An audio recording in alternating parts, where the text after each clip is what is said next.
Ndugu zangu katika Kristo, tumsifu Yesu Kristo. Kristo. Mungu ni mwema kila wakati. Naomba tumshukuru Mungu kwa makofi ya maua namna hii. Sasa tulani watu wanapiga hivi, tutafanyaje sasa? Lakini tuna haki ya kumshukuru Mwenyezi Mungu kwa sababu kila Dominika Mungu anatupa nini? Zawadi ambayo kutoka kwake, si ndio? Hatuna cha kumrudishia isipokuwa sifa na utukufu. Naomba tena tumshangilie Mwenyezi Mungu hivi.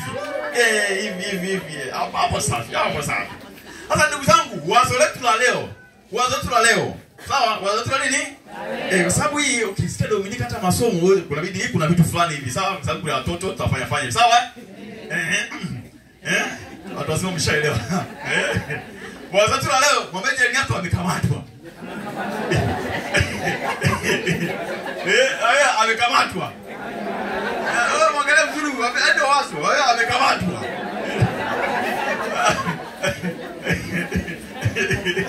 Nadhani mtaelewa vizuri. Nani amekamatwa? Hiyo nasikia, simesikia masomo, si ndio? Amefanya nini? Hai. Sawa. Amefanya?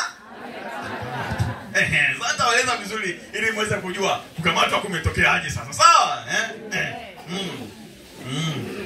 Somo la kwanza linatoka kitabu cha nabii Isaya.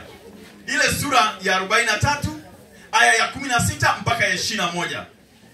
Huyu nabii alizaliwa mwaka 765 kabla ya Kristo.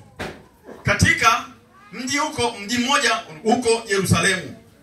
Na kupata utume wake ikiwa mwaka 740, kipindi hicho ambacho alifariki mfalme Uzia.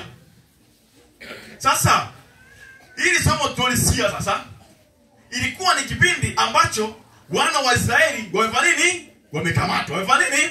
Wamekamatwa. Sawa, wako utumwani. Wao wanalia usiku na mchana, wanaomboleza usiku na mchana. Hawaoni upendo na huruma wa Mwenyezi Mungu tena katika safari yao ya maisha.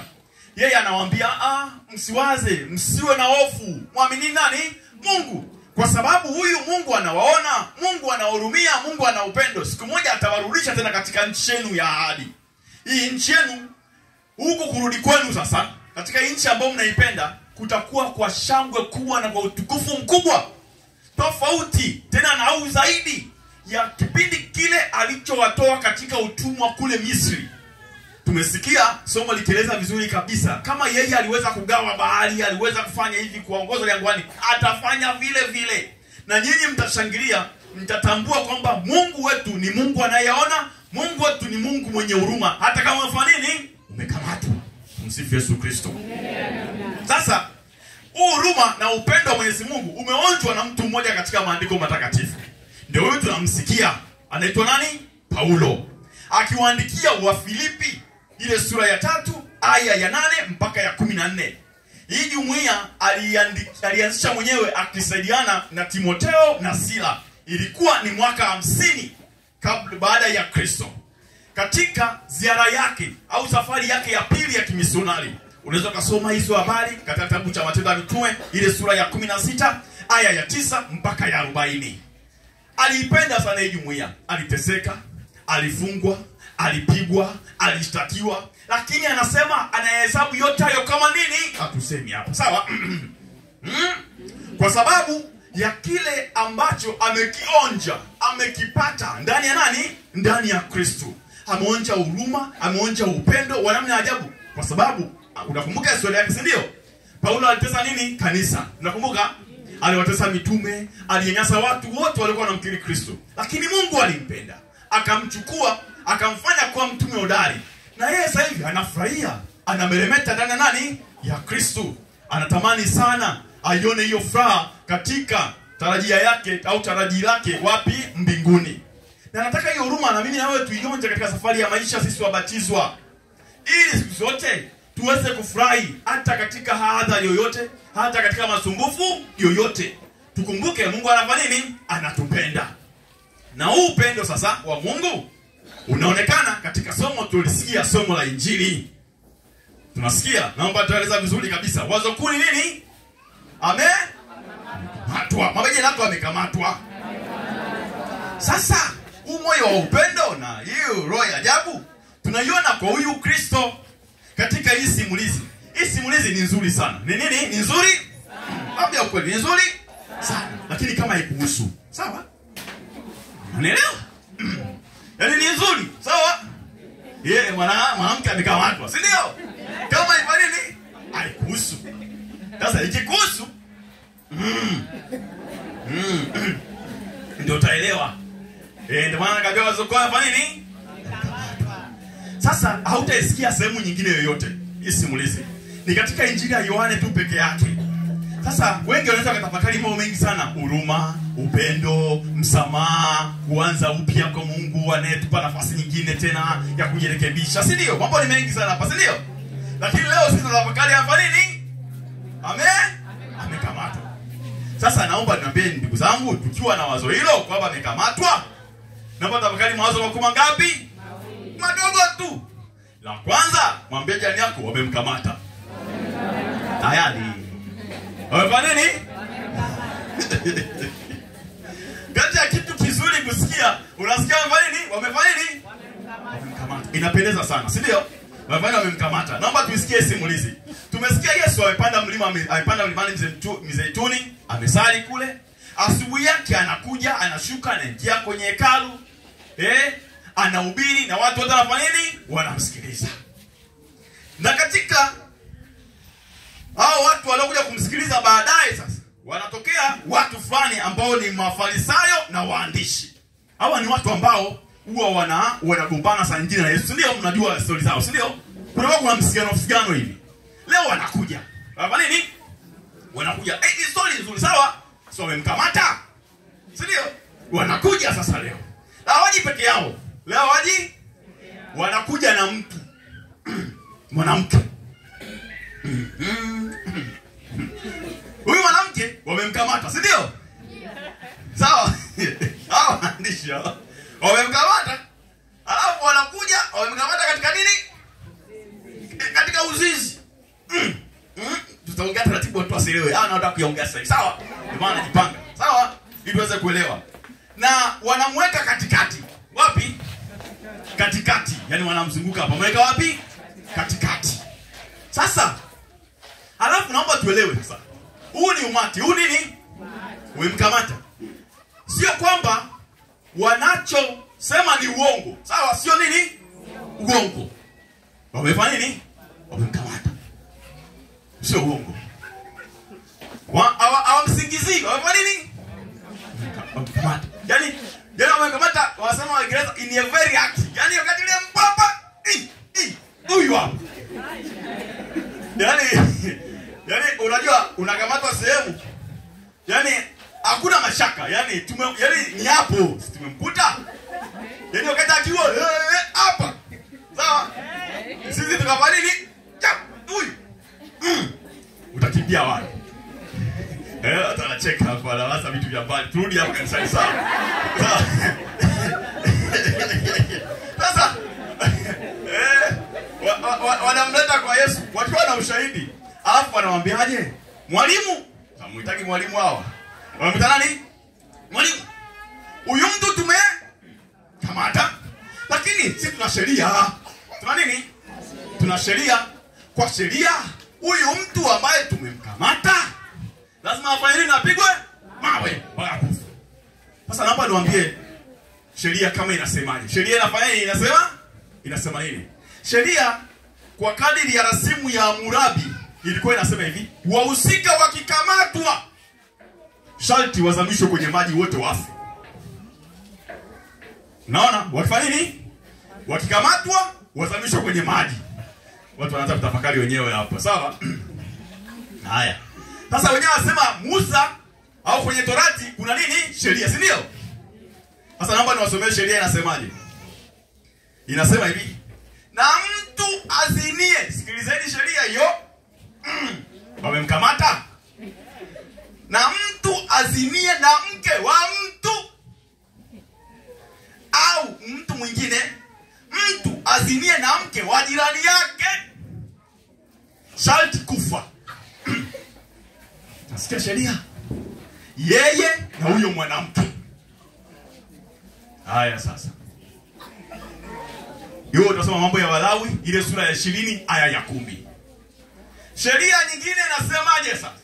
Hapo hapo, pakiwa na mtu amefumaniwa akilala na mke aliyeolewa, wote wawili watakufa. Haya, tungekuwepo wote hapo. Tuache. Sawa? Wamemkamata, ndio? Si yule, sasa wewe angalia yule, lakini wamemkamata. Sawa? Sasa mwanaume aliyelala na yule mwanamke na yule mwanamke mwenyewe. Kumbukumbu la Torati ile sura 22 aya 24. Sasa wamemkamata, angalie. Ungekuwepo hapa kanisani tungekuwa na watoto tu hapa. Sheria. Watu wazima wametulia. Lakini naomba niwaambie kitu kizuri. Sheria haisemi wapigwe mawe, si ndio? Mawe wameyatoa wapi? Si ndio? Haya mawe ya kumpiga. Sheria si tumesikia. Haisemi wapigwe nini? Sasa mawe wameyatoa wapi? Labda watu wanasema kitabu cha nabii Ezekieli kinasemaje? Ukisoma Ezekieli 16 aya Ezekieli sura 16 aya 38 mpaka 40, hasa ile aya 40 nasema hivi: wataleta mkutano juu yako, wewe unafanya nini? Na watakupiga kwa mawe na kukuchoma kwa upanga. Wamefanya nini? Wamemkamata. Wanataka hii sheria. Sasa unajua watu wazima hapa mnaanza kushtuka. Sababu hii sheria zingetekelezwa hapa tusingekuwepo, si ndio? Wamemkamata. Si unafurahia kusikia wamemkamata? Sheria hii ndio ingekuwepo hapa. Watoto Mungu angewabariki sana, sawa? Kanisa lingekuwa nusu, lakini sio hapa. Hapa mko vizuri. Mimi naongea ni mbali, sawa? Ni wale wa mbali, sawa? Ni wapi? Wa pale. Sasa naomba niwaambie kitu kingine ambacho kinakuja. Shida inakuja. Shida hapa nini? Hii sheria tumesikia. Wanamuuliza Yesu, wewe wasemaje? Naelewa hapo? Wewe wasemaje? Sasa naomba niwaambie kwa nini wanamuuliza hivyo, ili kumtega na kumjaribu. Nitawaambia kwa nini sasa. Kwa nini? Iko hivi, sikilizeni vizuri kabisa. Akisema umpige au mpigeni kwa mawe, watasema huyu si baba mwenye huruma, si ndio? Sana tangazaga kwamba msamehe sama mara 70, si ndio? Naelewa hiyo kitu. Akisema mpige, si sheria tumesikia? Mfanye nini? Mpige. Watasema huyu sana tuambiaga tuwasamehe watu huyu, si ndio? Maana yake itakuwa ameenda nini? Kinyume, si ndio?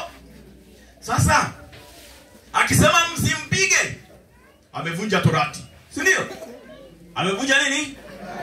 Naona mtego huo uliopo. Umeelewa?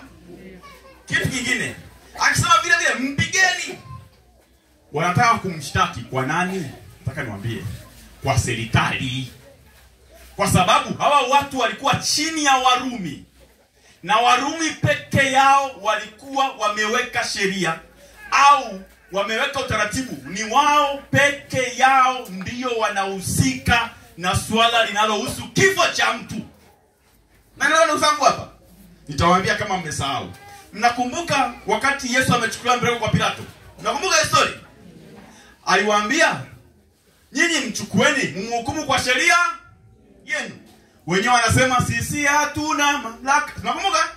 Ya kuwa mtu yeyote. Mnaelewa? Kwa hiyo Yesu akisema uweni, wanampeleka kuna mtu karuhusu kwa uwe. Sawa? Tunasoma Injili ya Yohane ile sura ya 18 aya 31. Muona wao mtego uliopo hapo. Wamefanya nini? Wamemkamata. Wamefanya nini? Naomba niwaambie kitu fulani kizuri. Kitu fulani nini? Hakuna raha. Hakuna nini?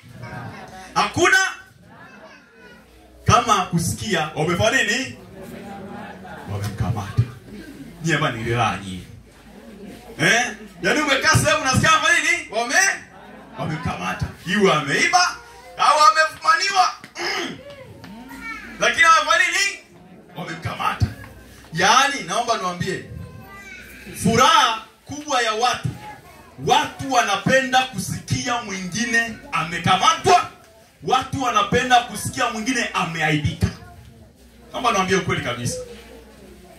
Watu wanapenda kusikia stori za wengine.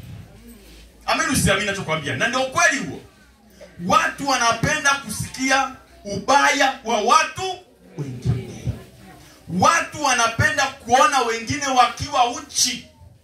Watu wanapenda kuona wengine wanaaibika. Ipo hivyo. Naelewa hicho kitu? Watu wanapenda sana. Watu wanafurahia sana. Watu wanapenda kunyoshia wengine nini? Vidole. Yule wamemkamata. Amini usamini, watu wanafurahia ukiweka katikati. Yaani ukiweka wapi? Watu wanashangilia. Utasikia mimi bwana, umesikia? Umesikia nini? Wamemkamata. Tayari. Si yule, mimi si nilikwambia ni watu sawa? Mimi nilikwambia hata kama hajakwambia. Mimi nilikwambia, shida yako niamini mimi. Mimi nilikwambia, mimi nilisema kabisa hiki kitu. Shida yako wewe, yani unanionaga mimi kama naongea uongo. Ila sasa kwa mimi siku za mwezi 40 si huyu hapa wamefanya nini? Kama si huyu. Ametembea na yule mimi nilikuwa nakueleza. Acha. Unasikia vizuri? Mimi nikwambia huyu hata kaka kwenye hii ofisi atafukuzwa. Mimi niko. Wewe niamini ofisi hapa. Mimi nakueleza huyu atafukuzwa si huyu hapa. Hayupo. Mimi nikwambia mwaka huu hatavuna. Si nikwambia. Shida yako niamini. Wewe siku nyingine nikamwambia fanya nini? Uniamini. Naomba niwaambie ni binadamu wachache wanaofurahia mafanikio yako. Amini usiamini. Binadamu wachache sana wanaofurahia mafanikio. Binadamu wachache wanaofurahia ukipiga hatua katika safari yako ya maisha. Unanielewa? Yaani ni wachache wanaofurahishwa ukipandishwa kacheo. Wakapiga makofi ni wachache. Wanaofurahia ndoa yako kiwa na amani ni wachache.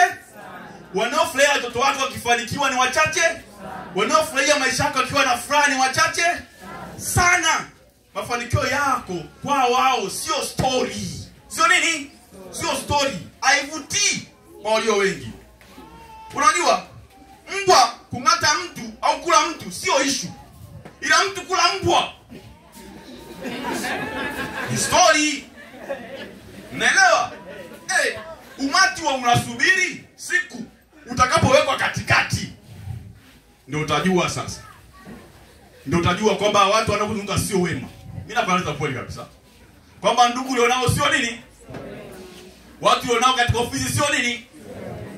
Ukiwa katikati, maisha akiwa katikati bosi akiwa katikati, mume wako akiwa katikati, watasema tulijua tu hapo. Amini usiamini na kueleza hiki. Nakwambia hapo unaposikia maneno ambayo hata wewe hujawahi kuyasikia. Watu watakupiga kwa mawe. Alikuwa na kiburi. Alikuwa anajiona. Alikuwa anajisikia. Alikuwa anajifanya amesoma. Alikuwa anasema amefanikiwa. Alikuwa anasema amepatia maisha. Mawe utapigwa. Simu yako wakati? Simu yako wapi? Ndio utajua. Unasema hivi ndio hawa. Ndio hawa. Utamlilia Mungu. Anainama chini na yeye anaandika kwa kidole. Inauma nini? Sana. Inauma kwa sababu ulimwengu hauko fair. The world is not what? Fair. Ulimwengu hauko nini? Na hiyo unaiona hata katika somo hili. Naomba niwaambie. Kwani tumesikia sheria wanapigwa wangapi? Wangapi? Walimkamata peke yake. Walimkamata peke yake. Mwanaume yuko wapi? Mwanaume yuko wapi? Wanaume tunalindana au sio? Wanaume tunalindana. Tuko hivi. Naomba niambie hata katika maisha. Naomba niambie hata katika nini? Maisha. Mwanaume kukamatwa sio issue. Si amekamatwa sio nini? Sasa yeye akukamate. Si tupo.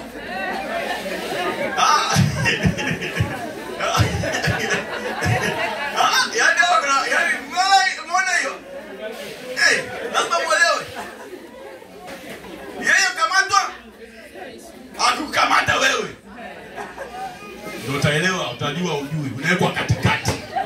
Utapigwa mawe ya kila aina. Ila sio hapa, wanaume hapa wako vizuri. Wakikamata wanasamehe. Sawa? Unajua, naomba na kitu kingine. Iliaminika kwa nini mwanaume yuko peke yake? Kwa nini mwanamke yuko peke yake? Kwa sababu mwanaume ana nguvu, amekimbia. Amekimbia huyo. Sawa? Nitasoma hizo habari katika kitabu cha Nabii Danieli, ile sura ya 13. Mnakumbuka? Habari za Susana. Wale wazee walisema yule kijana alituzidi nguvu, akafanya nini? Akakimbia, tumkamata huyu peke yake. Mnakumbuka hiyo story? Kwa hiyo hata hapa inawezekana wanasema mwanaume alifanya nini? Alikimbia. Ila ulimwengu sio nini? Fair. Naomba niwaambie na watu sio nini? Fair. Ndani ya mioyo ya wengi kumejaa chuki ambazo hazionyeshi. Ndani mwa watu kumejaa uhasama usio na sababu lakini hauonyeshi.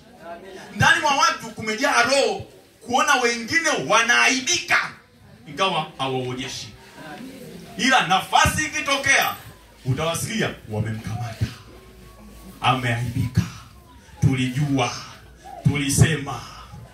Sasa naomba hizo roho zishindwe leo. Amina. Msifu Yesu Kristo. Amina. Naomba niwaambie wamefanya nini? Wamemkamata. Sasa nimalizie kwa wazo hili. Mwambie jirani yako umekamata. Sasa ni wewe umefanya nini? Wewe unasikia habari za wengine? Si ndio? Sasa hapa hebu tuwe makini. Sawa? Sasa wewe unafanya nini? Hapa utagundua kabisa umefanya nini? Naomba niwaambie. Kristo alitaka tusikie taratibu. Naomba twende. Sawa? Twende taratibu. Sawa? Umefanya nini zaidi? Sikia sasa twende. Hawa watu walimleta, si ndio? Kristo aliposikia mashtaka yao akainama na kuandika kwa kidole wapi? Kwa kidole chake chini kwenye ardhi, si ndio? Walipozidi kumhoji, sikia, alijiinua akawaambia. Sikilizeni haya maneno sasa. Yeyote asiye na dhambi miongoni mwenu awe wa kwanza kumtupia jiwe. Sasa yoyote asiye na dhambi hapa aseme mwanamke umemkamata. Situko hapa? Yaani aseme hapa. Yaani ajitoe hapa aseme. Tuache sawa. Sasa naomba niwaambie ndio maana hata hao waliposikia wakashtakiwa na dhamiri zao wakatoka mmoja wakianzia tangu wazee wangu mpo yendo wale sawa. Wazee wana mambo mengi, wana matukio sawa. Sawa wakati hii familia lazima tuongee ukweli sawa. Kwanza wazee wangu mpo ila nyama msemu hapa sawa, sio nyinyi hapa. Kwanza wazee mpaka yule wa mwisho, yani hivi matukio hayo. Unajua kukamatwa kunachoma dhamiri. Unaelewa hicho kitu?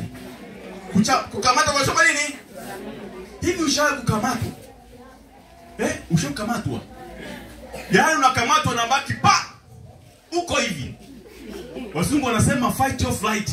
Yaani nikimbie au nipigane. Lakini hata kama ni bouncer, misuli inanywea. Ushakukamatwa? Sasa hivi ulishawahi kupigwa na message ukabaki unaangalia mbona jina lakini limeseviwa na lijua. Unamjua unasema huyu ashakufa. Huyu. Ulishawahi kutuma SMS ukakosea ukatamani uifute. Imeshaenda.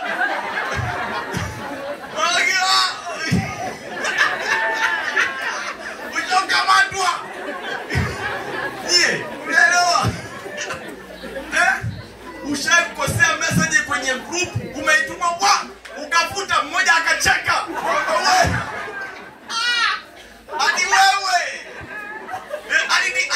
Jamani ushakukamatwa. Jamani ushakukamatwa.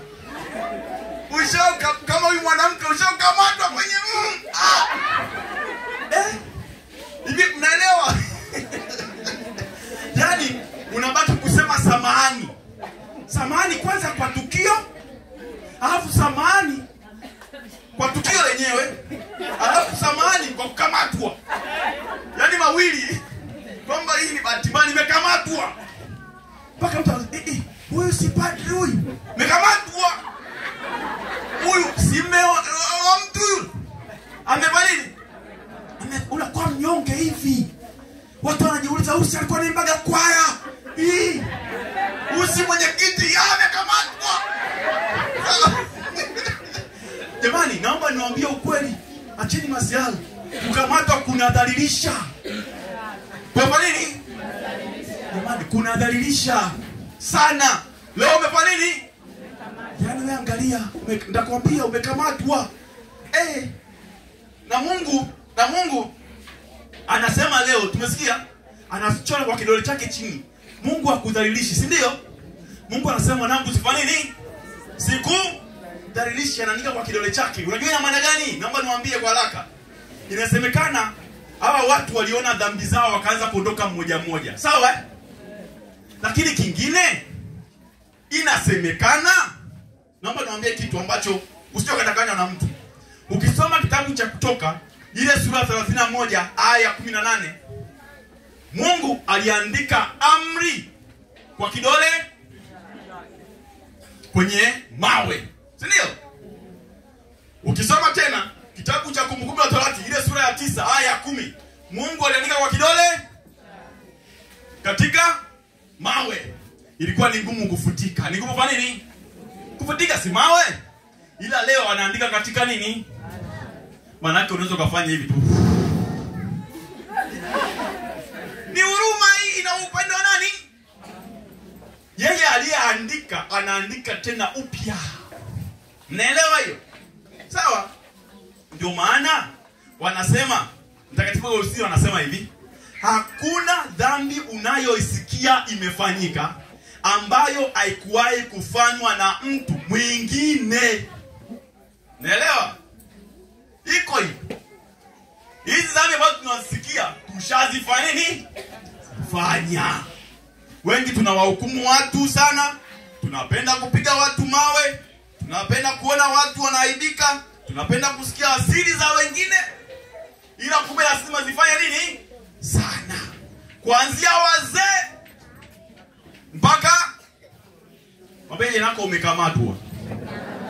Naomba niwaambie kitu. Ukweli, amini usiamini. Umefanya nini? Yaani hata ungekuwa wewe ungondoka mmoja mmoja. Ungondoka mmoja? Unajua niwaambia kwa sababu gani? Unajua kwa sababu gani? Unasikia? Hebu sikizeni kitu. Mungu angeamua leo kufungua yale tunayoyawaza kwenye akili zetu sasa hivi na kuyaandika, tungeaibika hapa. Mnaelewa jamani? Tungefanya nini? Yaani Mungu angefunua mawazo kwenye akili hapa kawa anaandika. Ukiwaza anaandika. Ukiwaza anaandika. Tungeaibika. Mungu angeamua kufungua simu zetu hapa na kuchukua zile message na kuzionyesha hivi tungeaibika. Angeamua zile picha kwenye simu zote tungeaibika. Mbeje nako umekamatwa. Maana Mungu anaona. Hapa ni kimya kimya sasa, sawa? Nadhani mnaelewa. Mungu angeamua kufungua mapaa ya nyumba zetu. Aone kinachotendeka kwenye mapaa. Umekamatwa.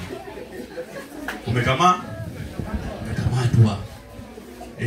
Tena angefungua mapaa hivi akachungulia hivi aseme jamani John muone.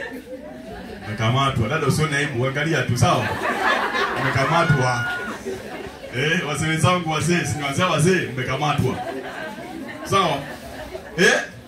Mungu angeamua kutuwekea kamera na kutuonyesha hatua kila sehemu tunayoenda hivi.